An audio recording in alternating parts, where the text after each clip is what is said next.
Yung ating senador na nawawala na naman ngayon. Well, mamaya po pag-usapan natin yan.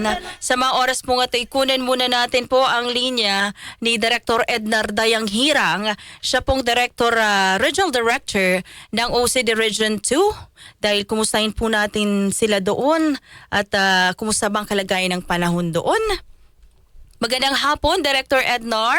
Si Alex po ito ng DCXL RMN Manila. Good afternoon. Magandang hapon, Alex. No? Sana nga, binabanggit mo yung nawawala. Sana yung mawala na yung malakas na ulan dito. Ngayon po ba, Director, ay patuloy pa rin po ang malakas sa pagbuhos ng ulan? At kailan po ito nagsimula pa, Direk? Ngayon wala na, no? Kagabi, mga alas 9 ng gabi, nag-start, tapos mga almost 6 hours, mga alas 4 na natapos, no? Opo. So, napakadami ng tubig na tinapon doon sa bundok ng Davao City sa Barangay New Carmen, 129 millimeters of rainfall. So, it is considered, no, kasi mga 6 hours yan, Opo. it is classified as dangerous downpour, no? Opo. Dahil matagal. So, kaya nga, ang epekto, it's unfortunate that somebody has to die, no? Oh my Isang namatay, electrocuted na kuryente po ito. Tapos, Taga saan po ito, Direk? Kagabi.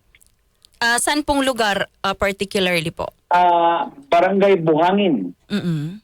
Barangay Buhangin yung namatayan. Davao And, City po ito? Ano? Davao City, Direk? Yeah. We're talking of Davao City lahat. Yes po. Kasi doon yung focus ng calamity last night, except for one in Davao del Sur na meron ding naitala na pagbabaha din, no? But Okay. very negligible. Davao City talaga. Opo. So, lahat-lahat, 12 barangays of Davao City was affected. Okay. Isang tulay po ang totally damaged. Bumagsak po yung tulay, no, sa Barangay Talyawa ng City of Davao. Totally not passable. Then meron din tayo mga roads na nasira. Ito naman sa urban centers naman itong roads, no? Opo. Sa Barangay Lapu-Lapu and Barangay Arcastillo, ang rason naman nito, sira yung mga drainage niya, kaya hindi siya passable. So, last night, in fact, sa totoo lang, kasama ako sa biktima ng disaster. Oh my God. Pinasok ng maraming tubig yung bahay ko. The last time we had that was 2011 na maraming namatay. The same river, yung Matina River o yan, that cuts across 4 barangays. Nasa isang barangay ako niyan, Barangay Matina Crossing. So pinasok po ng tubig at putik yung bahay ko po, no? So isa ako sa victim. It's unfortunate, no, Alec, if you Opo. think of it, Napakalungkot naman. 2011 nangyari yan. Nangyari na naman ngayon. Ibig sabihin, hindi naasikaso yung supposed to be flood control, di ba? Kasi kung naasikaso sana, That means, Direk, meron talagang problema sa flood control projects dyan sa inyo. hindi ko alam, hindi ko alam yung, ano ba yung ghost ba yun, basta, kulang. Kasi 15 years na eh. Dapat in 15 years na kompleto na sana. May no? improvement na. Improvement na eh, pumasok na ulit yung tubig. So, ibig sabihin, kung may improvement man, hindi sapat. No? Hindi sapat. Meron naman, ako nakikita ko naman, meron naman ginagawa. Pero hindi nga sapat. Ang proof of it is, after 15 years, bumalik na ulit yung flooding. No? Opo. So, yun ang report. Tapos ito, intertropical convergence zone. Hindi pa ito bagyo. ITCC. Hindi pa ito shear line. ITCC po ito. Nagpangita po yung hangin ng Northern Hemisphere and Southern Hemisphere at 5 degrees from the equator, and that is unfortunately our area, the Southern Mindanao area. So, bumagsak sa bundok yung tubig. Nagkaroon, sir, ng landslide? Meron ding mga landslide pero sa mga naman sa mga karsada, no? Hindi naman wala namang namatay sa landslide, no? Okay. Dito sa Barangay Tigato, no? Merong landslide sa Barangay Tigato, malapit lang din to sa sentro ng city, no? May namatayan na din diyan 2024, inimbestiga ko 'yan. 300 almost 300 families yan nakatira sa napakadelikadong lugar. At nag-aantay na lang ng malakas na ulan para bumagsak yung mga kabahayan, no? So ngayon nag-landslide na ulit. Mabuti na lang walang bahay na nasira, walang taong na bahay na nasira. Pero Direk, nag-landslide po. Direk, meron po ba tayong evacuees after po ng mga pagbaha at itong naitalaring landslide? Meron po tayong evacuees, ang reported po 357 families. Okay. Sa Davao del Sur naman, 10 pamilya, yung one barangay doon, yung apektado. So 1,468 po ang total na persons. A person. So nasa evacuation centers naman sila as of last night, no? 17 evacuation centers was established and doon na rin binigyan ng mga kaukulang tulong galing sa lokal na pamahalaan at sa DSWD. So pasalamat tayo, Yes po. maraming mga volunteer groups na tumulong. Hindi lang gobyerno ang nagtulong, marami pong mga private citizens, organizations na tumulong. In fact, yung bumisita sa bahay ko kaninang madaling araw is not the government but private volunteer responders po sila. Malaking pasalamat ko po sa tulong binigay nila. And kumusta naman po ang family niyo, Direk? Well, wala namang nasaktan except that of course water and putik. Of course, yung sasakyan ko na ilagay ko naman sa safe na lugar at hindi naman siya nasira. Yun lang, talagang siguro it takes 1 week to Mag-subside. maayos yung mga, di ba, yung putik. Yes. Siyempre, papasok sa cabinet mo, papasok sa mga drawers and other things. Malaking pitan din, problema. But of course, we have to face it. Yan yung tawag nating disasters, no? Na hindi nga nakumpuni. Sana nga, meron na mga prevention and mitigation projects dyan, like flood control. Meron naman, pero hindi sapat. Yun lang ang ating reklamo dyan. No? And right now, as of this moment, Direk, and nag-subside na ba yung tubig o mataas pa rin po yung pagbaha? Meron pang pagbaha pero hindi na siya significant. It does not cause a problem anymore. Mga 4:30 o 5 o'clock in the morning kanina, makikita mo nag-receive na yung tubig and finally nawala na sa mga karsada. So siyempre, ang naiwan sa subdivision namin, Bilao City na subdivision, ang naiwan yung mga putik, mga debris, mga basura na dala-dala ng flood waters. So it is a river flooding, no? A river flooding ho ito. Hindi ito yung sa drainage, no? Except for doon sa dalawang barangay na sinabi ko, Lapu-Lapu and Castillo, na one lane passable dahil nasira yung drainage nila. Pero in totality, yung malaking pinsala po yung dahil sa river flooding at kulang ng flood control.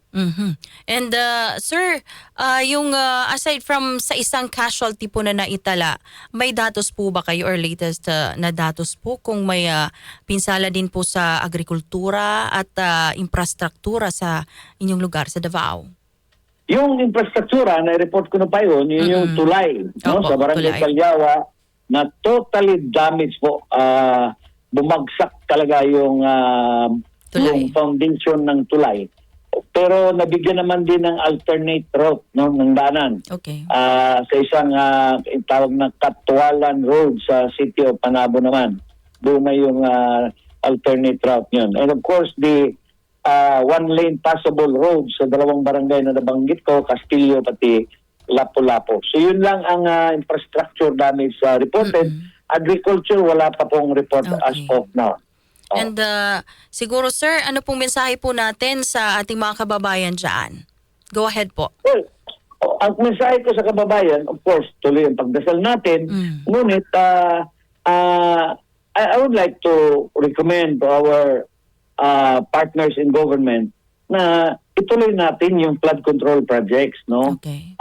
We know naman it's mired with corruption and everything, but the people cannot wait. Hindi makapag-antay po yung mga tao na ma-consume lahat ng mga kaso na yan before ituloy yung project. So, kailangan siguro pag-isipan muli na yung mga yung mga rivers na maraming kagaya niyang Matina River na yan, ilang beses ko na inimbestigahan, ang dami ng tao dyan along the river banks, along the barangay, 4 na barangay yan, na napakaraming tao at kailangan po ng flood control project. So hindi natin pwedeng sabihin na antayin muna natin matapos ng mga investigasyon. No? We have to continue pushing for the flood control projects because that will protect our citizenry. Yes. So yun lang po ang pagdasal ko na sana lahat tayo makinig sa balita at para malayo po tayo sa mga disgrasya. Kagaya kagabi, wala namang sabihin mo na dahil sa flood namatay. Ibig sabihin gano'n. Mayroon namang preemptive evacuation, kaya nga sa evacuation center sila napunta. Maganda naman din ang response ng ating government, Sir Pre. Yun lang, nagkataon. Yung isa, electrocuted. Yun lang yung kinamatay po. Na kuryente. Na And kurente, sir, so far hindi pa naman po tayo mag-declare ng state of calamity or... Ay, something mayroon like that. pong walang state of calamity, pero may declaration po ang government ng no work po, pati no classes. Okay, suspended po. So, suspended po ang declaration. Sa private sector, inahayaan yung mga may-ari to decide for themselves kung mag-declare. Okay. But government has already declared, the city government of Davao. Okay, yes, sir. Director Ednar Dayanghirang, thank you so much for your time. Ingat po kayo dyan and God bless you po.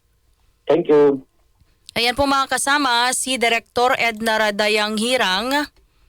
At siya po ang Regional Director ng Office of the Civil Defense ng Region 2. Kaugnay po yan ng pagbaha at landslide po na nangyari po dun sa Davao.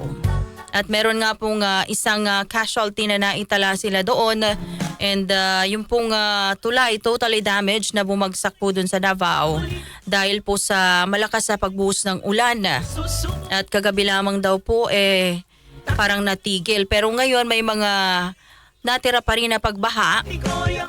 And aside from that, yung infrastruktura may mga nasira din na kabahayan at yung isa pong casualty ay nakuryente, isang babae po ito.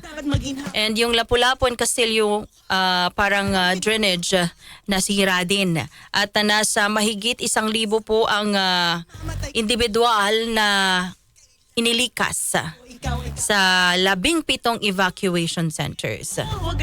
So yung totally damaged na tulay po ay ito po pala ay usually dinadaanan ano. And ngayon naman daw po sabi ni Director Ednar ay meron namang alternate route para madaanan po ng ating mga kababayan doon.